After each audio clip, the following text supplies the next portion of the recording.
तो बहुत बहुत स्वागत है आपका। यूरोपा का फाइनल आज खेला जाना है। एक तरफ विलारियल होगी, दूसरी तरफ मैनचेस्टर यूनाइटेड।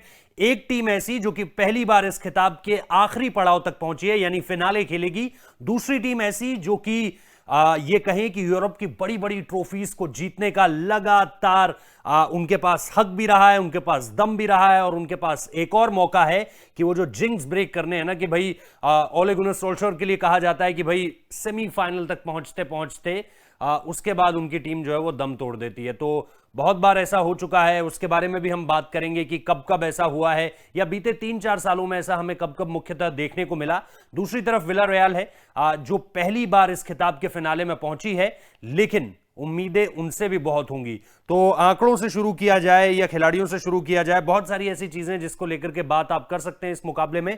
लेकिन सबसे पहले जैसा मैंने कहा कि भाई अगर आप आंकड़ों से परे और इन सारी चीजों से परे एक चीज देखें तो दोनों टीमों के जो कोचेस हैं उनकी भी एक तरह से ये लड़ाई है। जैसे मैंने आपको कहा, एक तरफ होंगे ओले गुनर सोल्शर और दूसरी तरफ होंगे उनाई एमरी। तो उनाई एमरी के पास जो रिकॉर्ड है वो आप लोगों को शायद पता ही होगा। उन्होंने सेविया को जो है वो लगातार 3 बार ये खिताब जिताया है। तो ये कुछ ऐसा ही है जैसे रियल मैड्रिड के लिए हम जीजू का नाम लेते हैं, ज़िनेडिन ज़िडान का, कि भाई उन्होंने champions league on a trout 3 बार जिताई हुई है। तो वो जानते हैं कि इस मुकाबले में जीत हासिल कैसे करनी है। उन्हें एमरी को लेकर भी यही बात कही जाती है कि भाई इस लीग का वो आदमी जो है वो मास्टर है। उसके दिमाग में है कि क्या मुझे करना है, कौन सा खिलाड़ी कब कहां पर क्या खिलाना है, कौन से प्लान्स को एग्जीक्यूट करना है। ये सारी की सारी चीजें आप उनसे रिलेट कर सकते हो। प्लस अगर आप विलारियल को लेकर अगर आप रिसेंसी देखें तो ठीक है, रियल मैड्रिड के अगेंस्ट वो हारे जरूर, लेकिन ऐसा नहीं है कि उन्होंने मैच खराब खेला। आप देखिए कि जो गोल्स आए वो लास्ट मोमेंट पे आए, लेकिन उन्होंने अगर आप देखें पूरा का पूरा मुकाबला, और खासतौर पे यहां पर वो जिस तरह से पहुंचे हैं, आर्सेनल को उन्होंने हराया है। इसके अलावा अगर आप देखें कि पिछले 12 में से 11 गेम्स में उन्होंने स्कोर किया है, सिर्फ जो सेकंड लेग था आर्सेनल के अगेंस्ट उसी पे वो स्कोर नहीं कर पाए। तो ये चीजें बताती है कि ये टीम कितना दमदार खेलती हुई यहां तक पहुंची है। इसके अलावा अगर फॉर्मेशन की बात करें तो मुझे ऐसा लगता है कि 4-4-2 आएगा, और उनकी जो खासतौर पे जीत है वो निश्चित तौर पर जो बीते मुकाबलों में जो जीत है उनकी, वो दरअसल बहुत ज्यादा दिलचस्प होने वाली है। इसके अलावा अगर आप हालांकि ला लीगा में अगर आप उनकी रैंकिंग्स की बात करें तो वो 7वें नंबर पर उन्होंने फिनिश किया था, जबकि मैनचेस्टर यूनाइटेड ने प्रीमियर लीग में दूसरे नंबर पर फिनिश किया, और मैनचेस्टर यूनाइटेड अवे में इस बार हारी नहीं है। खासतौर पर उसके बाद अगर आप कवानी का फॉर्म देखें तो वो और ज्यादा दिलचस्प है। लेकिन उस चीज पर आएंगे कि कमजोरियां क्या हैं उस टीम की। सबसे पहले विलारियल को लेकर के जैसा मैं आपसे बात कर ही रहा था। इसके अलावा एक चीज और जो हमने देखी है कि भाई क्रैक अंडर प्रेशर, जो हम कहते हैं ना, कि अगर आप लगातार प्रेशर क्रिएट करते रहो इस टीम पे, तो फिर फाइनली हम देखते हैं कि टीम क्रैक करना शुरू कर जाती है। तो वो एक मौका होगा। प्लस इनकी जो डिफेंस लाइन है, आई थिंक मुझे लगता है कि वो खासतौर पर अगर आप सेंटर बैक्स में देखें तो थोड़े से उस तरह की रफ्तार नहीं है, और उस तरह की जो कहते हैं ना कि भाई पुशिंग गेम नहीं है उनका उस तरह से। तो वो एक मेरे ख्याल से फायदा हो सकता है, खासतौर पे अगर कवानी खेलेंगे। ऑब्वियसली जो मेन स्ट्राइकर होंगे वो आपके कवानी होंगे। उसके अलावा क्या वो ग्रीनवुड को खिलाते हैं, देखना दिलचस्प होगा। रेशफोर्ड होंगे, और इसके अलावा जैसा हम कह रहे हैं भाई पॉल पोग्बा, ऑब्वियसली कुछ बड़े नाम। लेकिन इन सारी चीजों में जो हम देख रहे हैं कि क्या वो जो विलारियल की जो डिफेंस लाइन है उसको ये भेदने में कामयाब रहेंगे। आई थिंक मुझे लग रहा है वही एक कमजोरी है जिसको मैनचेस्टर यूनाइटेड एक्सप्लॉइट करना चाहेगा। दूसरी तरफ अगर आप देखें, इनके पास जो अहम प्लेयर्स है उसमें जेरार्ड मरीना का नाम सामने निकल कर आता है, जो कि सेकंड हाईएस्ट स्कोरर हैं। अगर आप ला लीगा की बात करें तो उन्होंने लगातार स्कोर किए, वो बहुत अच्छी फॉर्म में चल रहे हैं। उसके अलावा अगर आप देखें इस टीम में तो बेका ने अगर आप लास्ट परफॉर्मेंसेस कुछ देखें तो उन्होंने क्लाइंब अप करना शुरू किया है। इसके अलावा पीनो हैं, और डैनी पैरेकल को भी आप इस पर जोड़ सकते हैं। हालांकि सैमुअल चिक्वेजे और जो यॉन फोइट हैं उनका खेलना मुझे लग रहा है बहुत ज्यादा संभव नहीं दिखाई दे रहा है, अभी उनके बारे में कोई ज्यादा श्योरिटी नहीं है।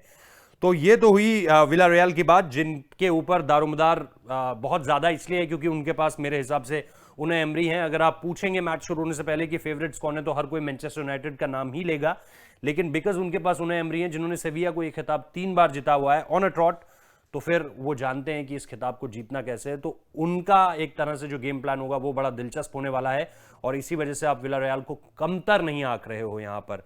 दूसरी तरफ अगर आप मैन यूनाइटेड की बात करते हैं तो जैसा हमने कहा ओले गुनर सोल्शायर के लिए वो जो सेमीफाइनल का एक चिंक है उसको उन्होंने निश्चित तौर पर इस बार तोड़ा है। जिस तरह से उन्होंने रोमा को बुरी तरह हराया, और बुरी तरह हराकर ये टीम यहां पर पहुंची है। उनके लिए अगर जो मैं डेटा आप लोगों को बता रहा था कि भाई 20 और 21 का अगर आप देखें, लीग कप देखें तो वो हारे मैन सिटी से।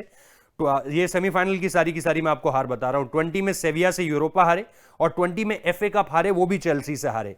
लेकिन फिर जैसा हमने कहा कि भाई अब रोमा के अगेंस्ट आप 6-2 से जीते। और उसके बाद अगर आप देखें कि 2018 जबकि ओले गुनर सोल्शेयर को लेकर जो मैं देख रहा था कि भाई केयर टेकर मैनेजर उनको लाया गया था, और उसके बाद हमने देखा कि किस तरह से चीजें जो है वो बदली हैं।